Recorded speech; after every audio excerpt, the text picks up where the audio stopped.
Black as Night is a film about a teenage girl named Shauna who builds her self-esteem while battling vampires over one summer in New Orleans as the vampires prey on the disenfranchised people of New Orleans. The film is part of this year's Welcome to Blumhouse lineup and is currently streaming on Amazon Prime. For this conversation, I was able to speak with the film's director, Maritte or Marty for short. So let's get right into that conversation. Hi, Maritte. Hi, how's it going? Good, how are you? Good. You can actually call me Marty. It's Marty? yeah, everyone it's pronounced Maritte, but I like Marty better. It feels a lot Okay, more like perfect. me. Thank you. Okay, hi, Marty. Hi, how's it going? Good. Nice to be speaking with you today about Black as Night. Great to speak with you. I feel like I'm going to start all my interviews with this, but like, what was it like being able to direct a film for Welcome to Blumhouse? Oh my God. It's honestly a dream come true. I wrote in my journal at like 14 years old that I wanted to like write and direct horror films. And, ever since I had seen a Blumhouse movie, that was my biggest dream, was like, they are making the best horror films in the world. And it has always been my goal. So to have this opportunity is literally a dream come true. It's awesome. And the team was amazing.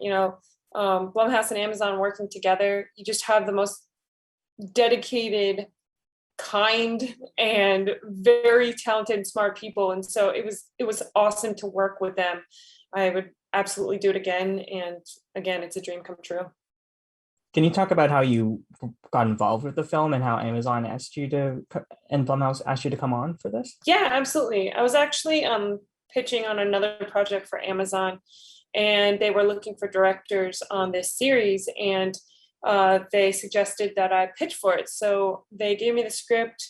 I absolutely fell in love with it right away. It was something I'd never seen before. I love horror. I love that it was about a young Black woman trying to figure out who she is and then finding out she's a badass. And, it's a vengeance story. There's action, there's comedy, there's drama. It's it was just very unique, and I really really wanted to be a part of it. And so when I got the opportunity to pitch for it, I pitched my heart out, and luckily they liked what I did. So it was all a very fast process. I probably pitched and found out by the end of the week that I was going to do it. I had read it like twice before, and then it was like, okay, you got it, go, and then was flown to New Orleans to start. Pitching as a director, that Mm-hmm. must be different than a writer. So like you just kind of sell yourself and your vision and how you would handle the story. Yeah, so pitching as a writer is very different in that, sometimes you do have the script, sometimes you don't have the script written. If the script is not written, you are pitching a lot more visually like a director would. But for directing, it's all about how I would interpret the story. So I'm taking images from different movies that I want to tell, how I want to tell the story tonally. And then it's like putting together maybe actors, locations, how I would shoot it. How I put a lot of visuals on in the pitch packet. I'd also something I really like to do is cut a rip reel, and I don't know if you know what that is, but it's taking a bunch of movies and cutting different pieces to put together like a teaser or like a trailer. So again, it would reinforce my vision of how I tell the story. Oh, neat. Okay. Yeah. And what was it like for you filming in New Orleans, a city with so much history? Oh my God, I love it. New Orleans is one of my favorite cities in the world. It's the only place I actually think that I would love to have a second home, just because like I just think it's so awesome. Like when you walk in the streets, it feels like you're in Europe. There's so much history, there's so much horror there. I love doing the ghost tours. That's one of my favorite things ever. I love going to the graveyards because they're so epic. Um, and when we got to shoot, it was during Mardi Gras. So that was Oh, the cool. coolest stuff ever. We got to see what second lines were. That's a new thing for me. I don't know if you know what that is, but it's like a funeral, but with a marching band. And so you're celebrating someone's life. And it's like, Okay. it's also seen in the movie, but there's, oh my God. And we were eating like, I was like, I got to go out to eat every single night just to experience the food because it's some of the best in the country. So I love it there, and I want to move there.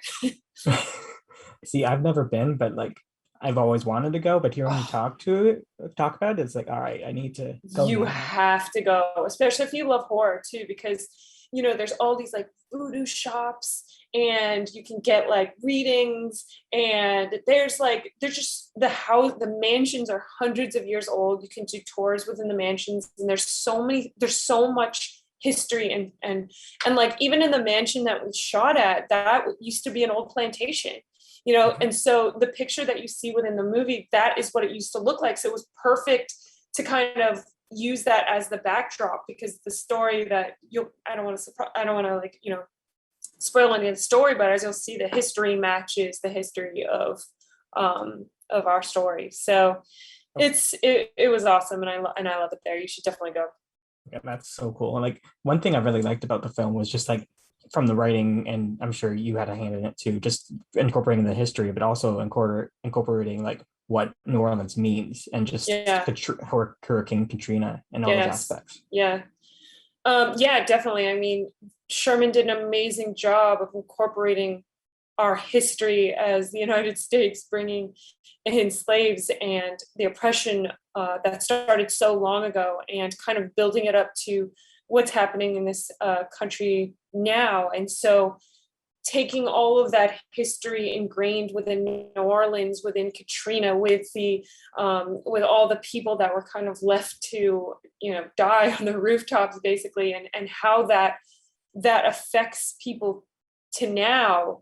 It was an extremely it was a very intense experience, because while we were shooting, we had been broken up through COVID, through the Black Lives Matter protests, and so we took like a 4-month break.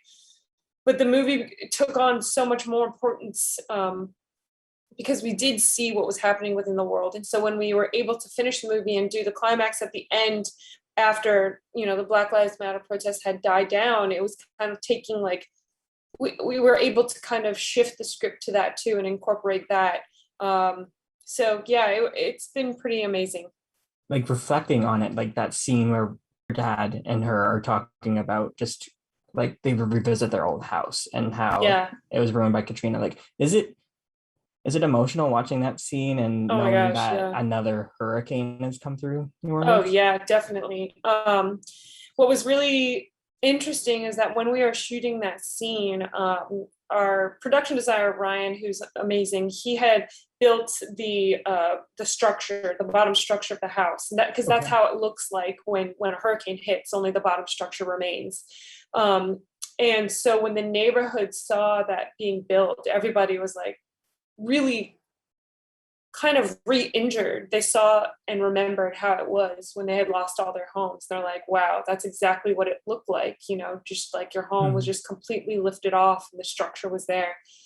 So that kind of added another layer of authenticity that was very painful for people to remember. And a lot of the actors were New Orleans locals who remember it, who had lost a lot in the storm. Okay. It was very emotional to be involved in that, to direct it. The actors were so incredibly talented. And then, yeah, we were supposed to have another screening in New Orleans, and it got canceled because of this hurricane.